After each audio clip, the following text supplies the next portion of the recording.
Next अब हम start करेंगे ब्लीडिंग डिसऑर्डर्स बेसिक से। ब्लीडिंग डिसऑर्डर्स जो है वो कैरेक्टराइज हुए हैं क्लिनिकली कि इनमें एबनॉर्मल ब्लीडिंग होगी जो कि स्पॉन्टेनियसली हो सकती है या फिर किसी इंसाइटिंग इवेंट की वजह से हो, जैसे ट्रॉमा हो जाए या सर्जरी उसके बाद। तो जैसा हमने चैप्टर 4 में पढ़ा था थर्ड ईयर में हीमोडायनेमिक वाले चैप्टर में कि नॉर्मल जो क्लोटिंग है उसमें वेसल वॉल को इन्वॉल्व करता है, प्लेटलेट्स होते हैं और क्लोटिंग फैक्टर्स।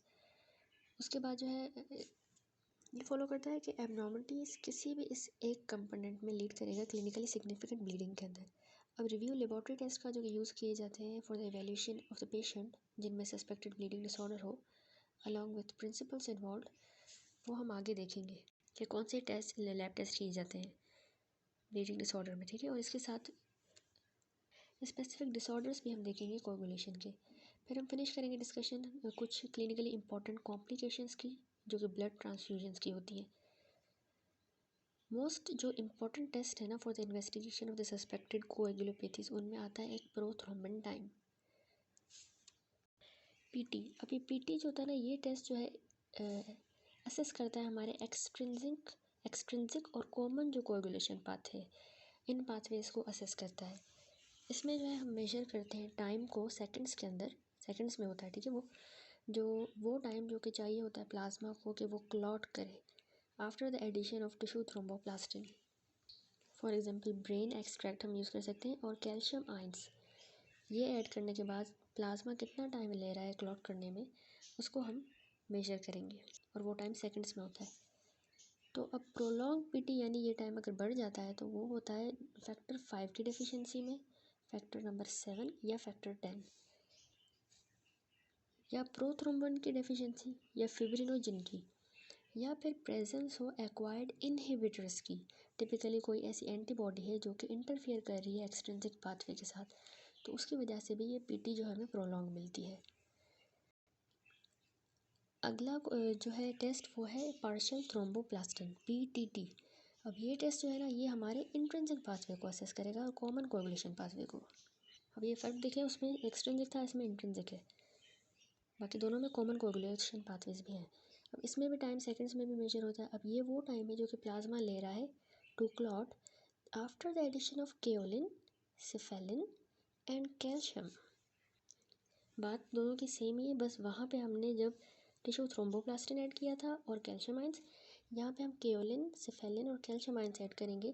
तो जो टाइम प्लाज्मा लेगा क्लॉट करने के लिए उसको हम कह देंगे पीटीटी। वो मतलब इस टेस्ट में मेजर होता है टाइम। केओलिन जो है वो असल में एक्टिवेट कर देता है कॉन्टैक्ट डिपेंडेंट फैक्टर नंबर 12 को, और सिफेलिन जो है ना ये सब्सटीट्यूट है हमारी प्लेटलेट के फॉस्फोलिपिड्स का, जो हमारी नॉर्मली बॉडी में ये होते हैं ना, तो उनका ये हम सब्सटीट्यूट्स दे रहे हैं ताकि हम इसको मेजर कर सकें। तो अब पीटीटी जो है वो प्रोलॉन्ग किस में होगी, फैक्टर 5, 8, 9, 10, 11, 12 प्रोथ्रोम्बिन फिब्रिनोजन इनकी डेफिशिएंसी में। जबकि वहाँ हमने क्या पढ़े थे फैक्टर्स, इनको अच्छी तरह से आप रट लें कि पीटी कब प्रोलॉन्ग हो रही थी, फैक्टर 5, 7, 10 प्रोथ्रोम्बिन फिब्रिनोजन की डेफिशिएंसी, या फिर अगर हम इनहिबिटर्स दे रहे हो जैसे एंटीबॉडी, और यहाँ पे ये वाले फैक्टर्स हैं, ठीक है। और इसमें भी कोई एक्वायर्ड इनहिबिटर जो कि इंटरफेयर करे ना इंट्रिंसिक पाथवे के साथ, तो वो भी इसको प्रोलॉन्ग करेगा पीटीटी को। अगला टेस्ट होता है प्लेटलेट काउंट।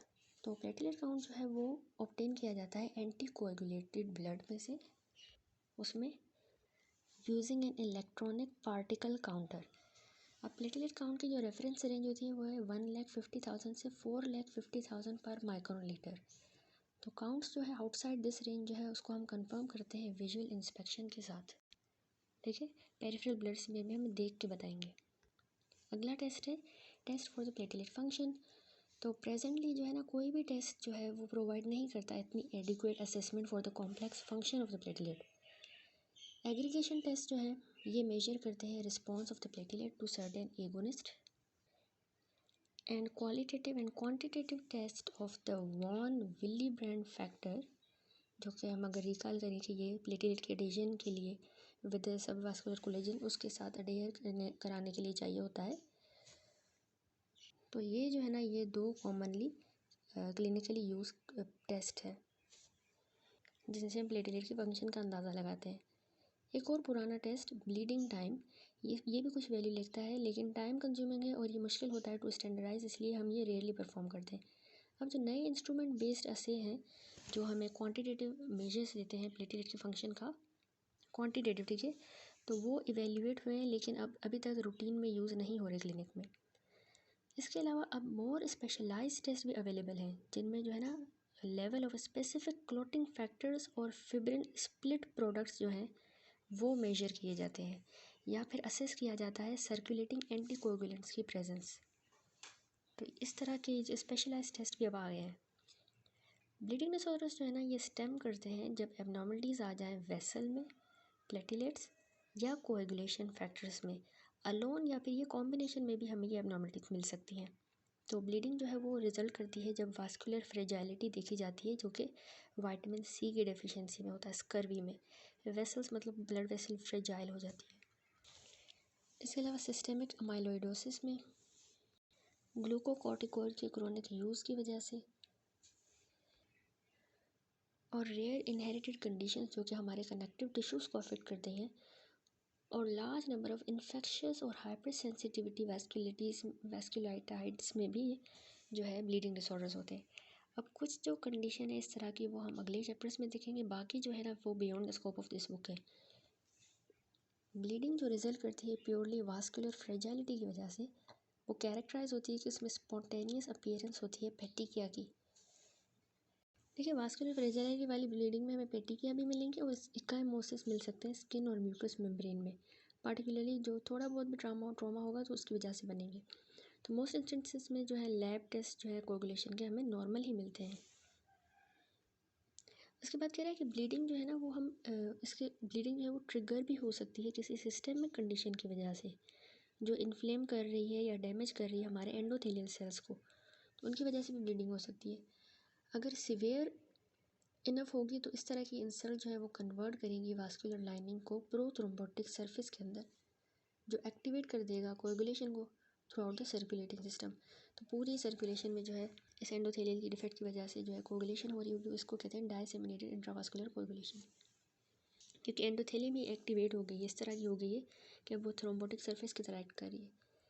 पैराडॉक्सिकली डीआईसी के अंदर जो है ना प्लेटिलेट्स और हमारे कोएगुलेशन फैक्टर जो है वो जल्दी जल्दी यूज़ हो रहे होते हैं, हमें पता है, तभी तो कोएगुलेशन हो रही है, तो सारे यूज़ हो रहे होते हैं। उनका रेट ऑफ यूज़ इतना ज़्यादा होता है बनस्पत के वो रिप्लेस हों और बने, तो इसलिए जो है ना इसके नतीजे में डेफिशिएंसीज हो जाएंगी इनकी प्लेटलेट्स और कोगुलेशन फैक्टर्स की, तो और ज़्यादा सिवियर ब्लीडिंग हो जाएगी। तो इस कंडीशन को हम कहते हैं कंजप्टिव कोएगुलोपैथी, यानी वहाँ कोगुलेशन भी हो रही है, डीआईसी हो रहा है एक जगह पे, बाकी जगह पे जो है वो इनकी फैक्टर्स की कमी हो रही है, तो इसको हम कह रहे हैं कंजप्टिव कोएगुलोपैथी। फिर कह रहा है कि डेफिशिएंसी प्लेटिलेट्स की यानी थ्रोम्बोसाइटोपिनिया भी बहुत इंपॉर्टेंट कॉज है ब्लीडिंग का। अब ये वैरायटी ऑफ क्लिनिकल सेटिंग्स में होता है, जो कि हम बाद में देखेंगे।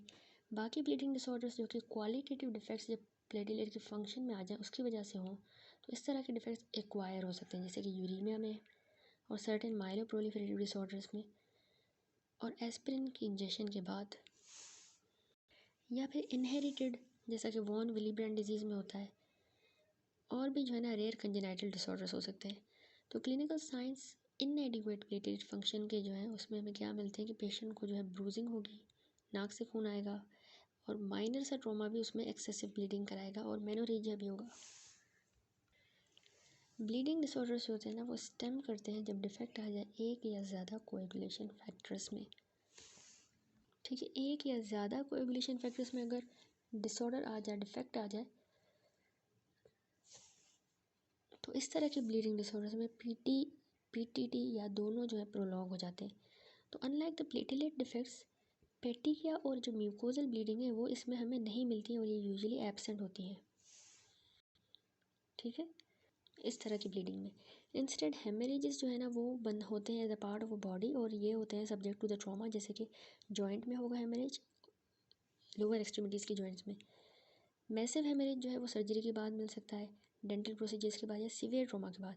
अब ये जो कैटेगरी है इसमें हीमोफीलियाज आ जाते हैं, ठीक है, कोगुलेशन फैक्टर्स की बात हो रही है ना, हीमोफीलियाज जो कि इनहेरिटेड कोगुलेशन डिसऑर्डर्स का एक इंपॉर्टेंट ग्रुप है। अब ये अनकॉमन नहीं है ब्लीडिंग के लिए कि वो as a consequence of mixture of defects हो, ये जो है DIC का केस होता है जिसमें हमें दोनों थ्रोम्बोसाइटोपेनिया और कोएगुलेशन फैक्टर की डेफिशिएंसीज जो है ना दोनों मिलती हैं और कंट्रीब्यूट करती हैं टू ब्लीडिंग। और वॉन विलीब्रेंड डिजीज़ जो फेयरली कॉमन इनहेरिटेड डिसऑर्डर है और इसमें दोनों प्लेटलेट का फंक्शन भी और लेसर डिग्री कोएगुलेशन फैक्टर्स भी जो है ना वो भी हमें एबनॉर्मल मिलते हैं। कोएगुलेशन फैक्टर का फंक्शन, ठीक है, वॉन विलीब्रेंड डिजीज़ में। अब जो है फॉरगोइंग ओवरव्यू के साथ एज अ बैकग्राउंड हम चलते हैं स्पेसिफिक ब्लीडिंग डिसऑर्डर्स पे। तो सबसे पहला हम डिटेल में पढ़ेंगे डाइसेमिनेटेड इंट्रावास्कुलर कोएगुलेशन। इरफान मसूद से भी हम देखेंगे ब्लीडिंग डिसऑर्डर्स और हेमरेजिक डायस्टेसिस। तो टेस्ट हम करते हैं हीमोस्टेसिस के लिए, जो कि अभी हमने बेसिक से किए सारे। ब्लीडिंग टाइम होता है, ये वो टाइम होता है जो कि स्टैंडर्डाइज्ड स्किन पंचर लेता है टू स्टॉप द ब्लीडिंग। ठीक है, जब हमने पंचर किया तो ये 2 से 9 मिनट के दरमियान वेरी करता है। प्लेटलेट काउंट जो होता है वो 1,50,000 से 3 लाख होता है डे। 3 इंटू 10⁻³ माइक्रोन लीटर, 150 या 300 इंटू 10⁻³ पर माइक्रोन लीटर। तो नॉर्मल काउंट जो है वो ये गारंटी नहीं करता कि प्लेटलेट का फंक्शन नॉर्मल है, वो एबनॉर्मल हो सकता है, उसका काउंट से कोई ताल्लुक़ नहीं है। प्रोथ्रोम्बन टाइम हम करते हैं जो कि 9 से 15 सेकंड्स के दरमियान होता है। ये रेंजेस आपने अच्छी तरह याद रखनी है। और ये हमने पढ़ा कि एक्सट्रिंसिक टेस्ट को असेस करता है और कॉमन कोएगुलेशन पाथवे को। तो एक्सट्रिंसिक फैक्टर हमारे पास फैक्टर 7 होता है और कॉमन फैक्टर में हमारे पास 10, 5, 2 और प्रोथ्रोम्बिन और फैक्टर 1 आ जाता है। जबकि PTT जो है यानी पार्शियल थ्रोम्बोप्लास्टिन टाइम, वो हमारे इंट्रिंसिक पाथवे को असेस करता है और कॉमन कोएगुलेशन पाथवे को। इसका जो है टाइम 25 to 40 सेकंड है, वो 9 to 15 था, ये 25 to 40 सेकंड। अब इंट्रिंसिक फैक्टर्स हमारे पास फैक्टर 12, 11, 9, 8। कॉमन फैक्टर्स में हमारे पास 10, 5, 2 प्रोथ्रोम्बिन एंड 1, ये सारे आ जाते हैं। ठीक है, ये सारे हीमोस्टेसिस के टेस्ट हैं। अब कंपैरिजन देखें प्लेटलेट डिफेक्ट्स को और कोएगुलेशन डिफेक्ट्स को। साइट ऑफ ब्लीडिंग जो है होती है वो डिफरेंट होती है। प्लेटलेट का अगर डिफेक्ट आ गया है तो सुपरफिशियली जो है ब्लीड होगा स्किन से, म्यूकस मेम्ब्रेन से। तो इनमें हमें लेजन्स जो मिलती हैं वो पेटिकिया और इक्काइमोसिस वगैरह मिलेंगी। जबकि कोएगुलेशन डिफेक्ट्स में डीप ब्लीडिंग होती है किसी मसल में या जॉइंट में, तो हमें हीम आर्थरोसिस यानी कि जॉइंट में ब्लड मिलेगा और हेमाटोमास वगैरह मसल में जो है ना ब्लड मिल सकता है। ब्लीडिंग जो है वो कब होगी वो देखें तो माइनर कट्स के बाद जो है हमें मिलेगी, किसमें, प्लेटलेट के डिफेक्ट्स में। और सर्जरी के बाद जो है इमीडिएट या माइल्ड ब्लीडिंग हो सकती है। जबकि अगर किसी को कोएगुलेशन का डिफेक्ट है तो उसके माइनर कट्स में जो है अनयूजुअल होगी, इतनी ब्लीडिंग नहीं मिलेगी। लेकिन सर्जरी के बाद डिलेड और सीवियर होगी, वहाँ सर्जरी के बाद जल्दी हो रही है लेकिन थोड़ी सी हो रही है, यहाँ पे देर से होगी लेकिन बहुत ही सीवियर किस्म की ब्लीडिंग होगी। तो ये इनका डिफरेंस है। अगला टॉपिक है डाइसेमिनेटेड इंट्रावास्कुलर कोएगुलेशन, DIC। DIC जो है ना वो एज अ कॉम्प्लिकेशन होता है वाइड वेराइटी ऑफ डिसऑर्डर्स के अंदर। ये कॉज होता है जब सिस्टेमिक एक्टिवेशन हो जाती है कोएगुलेशन की। ठीक है, सिस्टेमिकली कोएगुलेशन हो रही है जिसके नतीजे में थ्रोम्बाई बनेंगे through out the micro circulation. तो एज अ कॉन्सिक्वेंस जो प्लेटलेट्स हैं और हमारे कोएगुलेशन फैक्टर वो कंज्यूम हो रहे हैं, तो उसके लिए सेकेंडरीली फिब्रिनोलाइसिस एक्टिवेट हो रही है, उसको जो तोड़ेगी। तो DIC जो है ना वो राइज दे सकता है, या तो टिश्यू हाइपोक्सिया हो सकता है और माइक्रो इन्फार्क्ट्स, जो कि क्यों हो रहा है, मायरियाड माइक्रोथ्रोम्बाई। मायरियाड यानी मल्टीपल हमें माइक्रोथ्रोम्बाई मिलेंगे, तो उनकी वजह से माइक्रो इन्फार्क्ट हुए और टिश्यू में हाइपोक्सिया हुआ है। या फिर ब्लीडिंग डिसऑर्डर हो सकता है जो कि पैथोलॉजिक एक्टिवेशन ऑफ फिब्रिनोलाइसिस की वजह से, बहुत ज़्यादा क्लॉट टूट रहा है तो उसकी वजह से जो हमने पढ़ा कि फिब्रिनोलाइसिस हो रही है, तो उसकी वजह से ब्लीडिंग डिसऑर्डर हो सकता है। और इसके अलावा जो डिप्लीशन भी हो रही है ना हीमोस्टेसिस के लिए जो एलिमेंट्स चाहिए होते हैं, तो वो कंज्यूम हो रहे हैं, जो कंजप्टिव कोएगुलोपैथी हम कह रहे हैं, तो उसकी वजह से भी ब्लीडिंग बहुत ज़्यादा हो सकती है। तो ये इस तरह की पिक्चर होगी, या तो टिश्यू हाइपोक्सिया और इन्फेक्शन, माइक्रो इन्फार्क्ट, या ब्लीडिंग डिसऑर्डर। तो ये एंटिटी प्रोबेबली जो है वो कॉज कराती है ब्लीडिंग को ज़्यादा commonly than the congenital coagulation disorders combined. सारों को अगर हम कंबाइन करें उसकी निस्बत इसमें जो है ब्लीडिंग बहुत ज़्यादा होती है, इसलिए हमने DIC को जो है वो ब्लीडिंग डिसऑर्डर्स में रखा हुआ है। और ब्लीडिंग आपको पता चल गया कि देखिए क्यों हो रही है। ठीक है, पैथोजेनेसिस जो है उस पर चलते हैं। तो इससे पहले कि हम स्पेसिफिक डिसऑर्डर्स को पढ़ें जो कि डीआईसी के साथ एसोसिएटेड है, पहले हमें कंसीडर करना है in a general way pathogenic mechanism जो कि जिनसे इंट्रावास्कुलर क्लोटिंग हो रही है। तो नॉर्मल ब्लड कोएगुलेशन जो हमने थर्ड ईयर में पढ़ी थी वो बहुत ही हेल्पफुल है इस पॉइंट पे।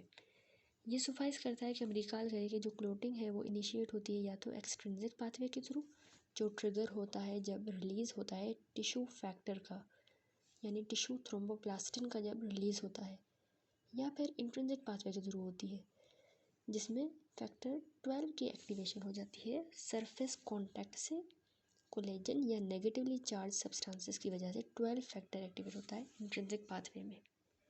तो क्लोटिंग जो है ना नॉर्मली लिमिटेड होती है by rapid clearance of the activated clotting factors जो बन रहे हैं उनकी क्लियरेंस हो जाती है हमारे मैक्रोफेजेस से और लिवर की मदद से भी, और इसके अलावा एंडोजेनिस जो हमारे एंटीकोगुलेंट्स हैं जैसे कि प्रोटीन सी हो गया, और इसके साथ कंकॉमिटेंट फिब्रिनोलाइसिस की भी तो एक्टिवेशन हो रही है। तो इन सब की मदद से हमारे क्लोटिंग जो है वो नॉर्मली क्लोटिंग लिमिटेड रहती है, एक्सेसिव क्लोटिंग नहीं होती।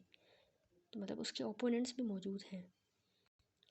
तो डायसेमिनेटेड इंट्रावास्कुलर कोएगुलेशन जो है वो यूजुअली ट्रिगर होती है या तो जब नंबर 1 टिश्यू फैक्टर का या थ्रोम्बोप्लास्टिक सब्सटेंसेस का सर्कुलेशन में रिलीज़ हो, दूसरा जब एंडोथेलियल सेल्स का बहुत ही ज़्यादा वाइड स्प्रेड डैमेज हो जाए।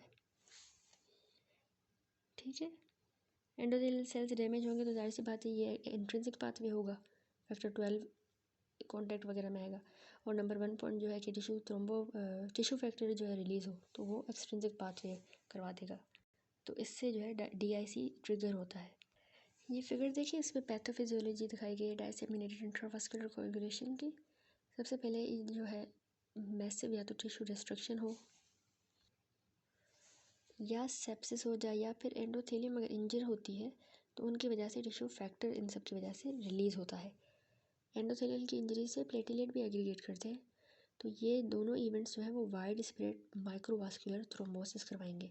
अब ये जो थ्रोम्बाई बने हैं ये वेसल्स को ओक्लूड करेंगे, और जब ओक्लूड करेंगे तो माइक्रो एंजियोपैथिक हिमोलाइटिक एनीमिया भी हो सकती है या फिर इस्कीमिक टिश्यू डैमेज हो सकता है क्योंकि वेसल ब्लॉक हो गई है।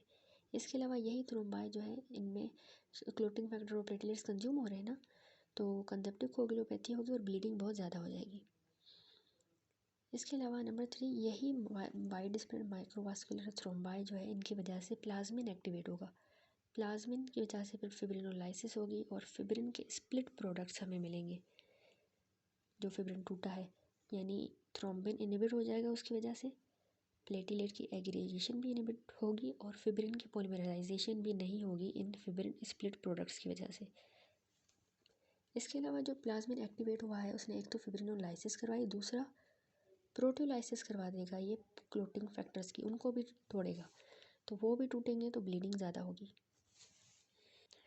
और इस स्टेज पे भी जो है वो प्लेटलेट वगैरह एग्रीगेट वगैरह नहीं कर रहे फिब्रिनोलाइसिस की वजह से, तो वो भी ब्लीडिंग में रिजल्ट करेगा।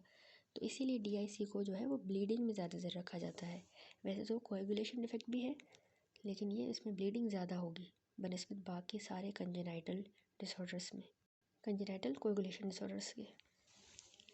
अब एक थ्रोम्बोप्लास्टिक सब्सटेंसेस जो हैं, जो हमने यहाँ पे कहा ना कि डीआईसी होता है जब टिश्यू फैक्टर रिलीज़ हो या थ्रोम्बोप्लास्टिक सब्सटेंसेस सर्कुलेशन में।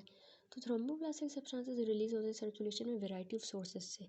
फॉर एग्जांपल जैसे प्लेसेंटा से जो है ऑप्स कॉम्प्लिकेशन में, या कुछ कैंसर सेल्स में से, पार्टिकुलरली जो अक्यूट प्रोमाइलोसाइटिक ल्यूकीमिया है और जो अडीनोकार्सिनोमास है।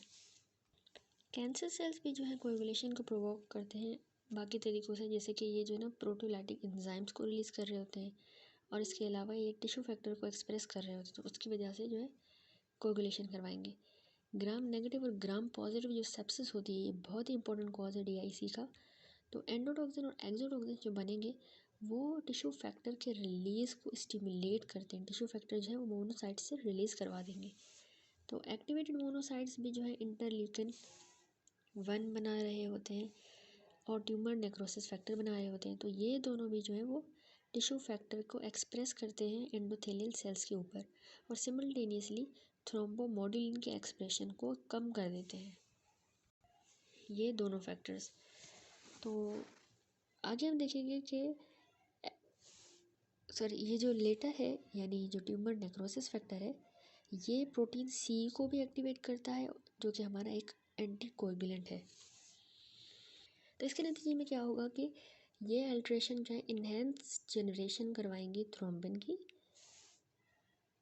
की बहुत ज़्यादा जनरेशन होगी और ब्लंट कर देंगी इनहिबिटरी पाथवेज को, यानी इनहिबिटरी पाथवेज इतने नहीं होंगे और कोएगुलेशन को जो लिमिट कर रहे होते हैं ना, वो पाथवे इतने नहीं होंगे, जबकि थ्रोम्बिन की बहुत ज़्यादा इनहेंस जनरेशन होगी इन सारे रिजल्ट्स की वजह से। फिर कह रहा है कि सीवियर एंडोथेलियल इंजरी हो जाए तो वो भी डीआईसी को इनिशिएट कराती है, क्योंकि उसमें जो है टिश्यू फैक्टर रिलीज़ होता है और एक्सपोजिंग जो सब एंडोथेलियल कोलेजन है और वॉन विली ब्रांड फैक्टर है उसकी वजह से। हाउएवर इवन सटल फॉर्म्स होती हैं एंडोथेलियल डैमेज की, वो प्रोकोएगुलेंट एक्टिविटी को अनलीश कर देंगी, यानी खुला छोड़ देंगी। Procoagulant by stimulating the tissue factor express होगा हमारे एंडोथेलियस के सेल के सरफेस पे, इसीलिए कोएगुलेशन को ज़्यादा होगी। वाइड स्प्रेड एंडोथेलियल इंजरी जो है वो होती है जब एंटीजन एंटीबॉडी कॉम्प्लेक्सेस डिपॉजिट हो जाए, जैसे कि एसएलई में होते हैं, या जब टेम्परेचर के एक्सट्रीम्स हो, हीट स्ट्रोक में या बर्न इंजरी में, उसके बाद एंडोथेलियम बहुत वाइड स्प्रेड डैमेज होती है, या किसी इन्फेक्शन में जो कि मेनिंजोकोका या रिकेट्शिया की वजह से हो। तो जैसा कि हमने पहले पढ़ा हुआ है कि एंडोथेलियल इंजरी एक बहुत ही इंपॉर्टेंट कॉन्सिक्वेंस है सर्स का। एंडोथेलियम इंजरी हो तो सर्स हो जाता है, जो कि सेप्सिस या किसी सिस्टेमिक इंसल्ट की वजह से ट्रिगर होता है।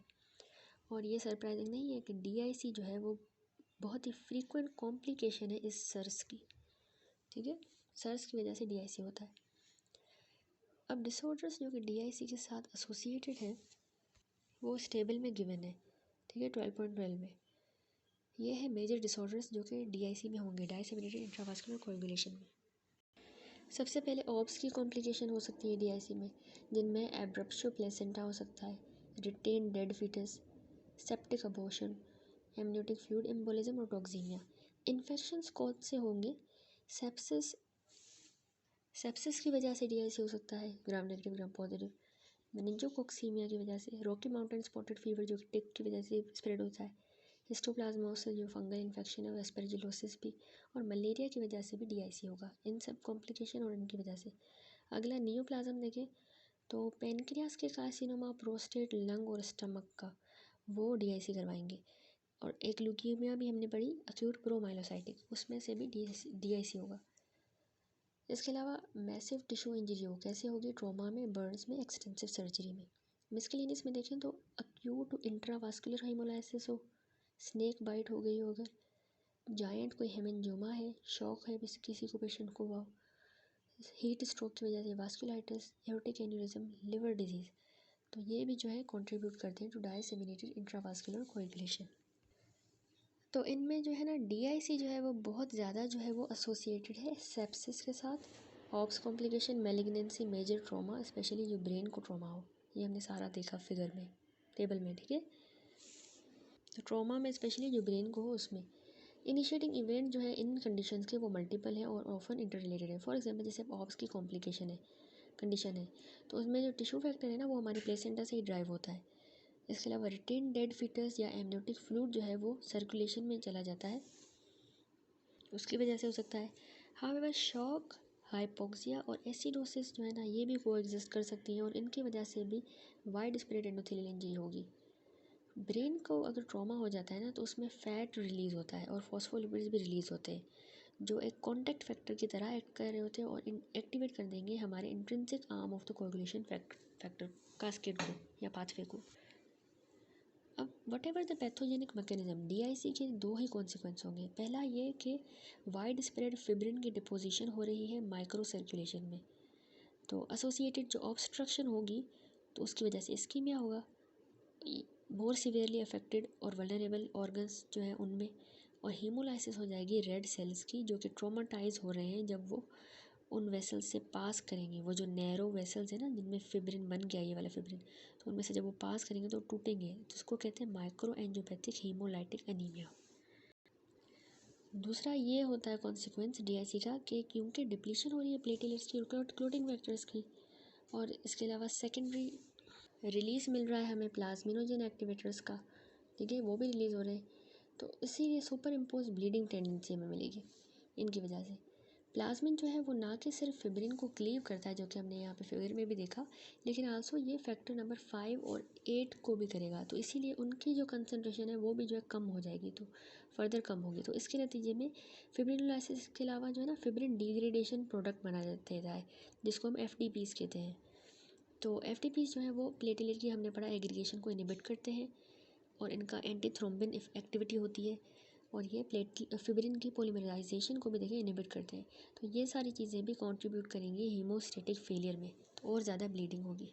ठीक है, तो ये दूसरी कॉम्प्लिकेशन भी हमने कर ली DIC की। एक तो इस्कीमिया और माइक्रो एंजियोपैथिक हेमोलाइटिक एनीमिया हो रही है, दूसरी ब्लीडिंग बहुत ज़्यादा हो रही है। तो वजूहत हमने देख ली। अब जो है मॉर्फोलॉजी पे चलते हैं। तो DIC में क्या होता है कि माइक्रोथ्रोम्बा जो है वो ऑफन हमें आर्टीरियोल्स और कैपिलरीज ऑफ द किडनी में मिलेंगे, एड्रीनल्स में, ब्रेन और हार्ट में। कोई भी ऑर्गन बचा हुआ नहीं होगा इन माइक्रोथ्रोम्बाई से। ग्लोमेरुलाई में हमें छोटे से फिब्रिन थ्रोम्बाई मिलेंगे, और ये जो है ना एसोसिएटेड हो सकता है with only subtle reactive swelling हमें मिलेगी सिर्फ एंडोथेलियल सेल्स की, या फिर हमें वेरिंग डिग्री ऑफ फोकल ग्लोमेरुलाइटिस भी मिल सकता है, या तो बस थोड़ी सी जो है एंडोथेलियल सेल की स्वेलिंग होगी, रिएक्टिव स्वेलिंग, या थोड़ा बहुत फोकल ग्लोमेरुलाइटिस, इसकी इन्फ्लामेशन, क्योंकि ग्लोमेरुलाई में छोटे छोटे थ्रोम्बाई बन गए हैं उस वजह से। अब माइक्रोवास्कुलर ऑक्लूजन की वजह से हमें पता है कि स्मॉल इन्फार्क्ट्स बनेंगे रीनल कॉर्टेक्स में, अभी किडनी की बात चल रही है, ठीक है। कॉर्टेक्स में छोटे छोटे इन्फार्क्ट बन सकते हैं। सीवियर केसेस में इस्कीमिया जो है ना वो पूरे के पूरे कॉर्टेक्स को डिस्ट्रॉय कर सकती है, और बायलेटरल रीनल कॉर्टिकल नेक्रोसिस हो सकती है, जो कि एड्रिनल ग्लैंड्स को इन्वॉल्व करेगी, और वाटर हाउस फ्रेडरिशन सिंड्रोम प्रोड्यूस होगा। ये हम रीनल वाले चैप्टर में पढ़ेंगे डिटेल में, अभी ये याद रखें। बस इतना याद रखें कि इसमें मतलब दोनों एड्रिनल डैमेज होता है बायलेटरल, ठीक है, और हेमरेज होता है, तो ये हो सकता है। माइक्रो इन्फार्क्ट जो है ना वो इसके अलावा हमें ब्रेन में भी मिलेंगे, जो कि ऑफन सराउंड हुए हुए होंगे माइक्रोस्कोपिक या ग्रॉस फोकाई ऑफ हेमरेजेस के साथ, मतलब उनके साथ हेमरेज होगी थोड़ी बहुत। तो इस ये जो है गिव राइज देगा बिजार न्यूरोलॉजिक साइंस मिलेंगे। इसी तरह के चेंजेस हार्ट में भी मिलते हैं, हार्ट में जो है, और ऑफन जो है एंटीरियर पिट्यूटरी में भी इसी तरह के चेंजेस मिलेंगे। तो DIC जो है ना वो डेवलपमेंट करवाता है शीहान पोस्ट पार्टम पिट्यूटरी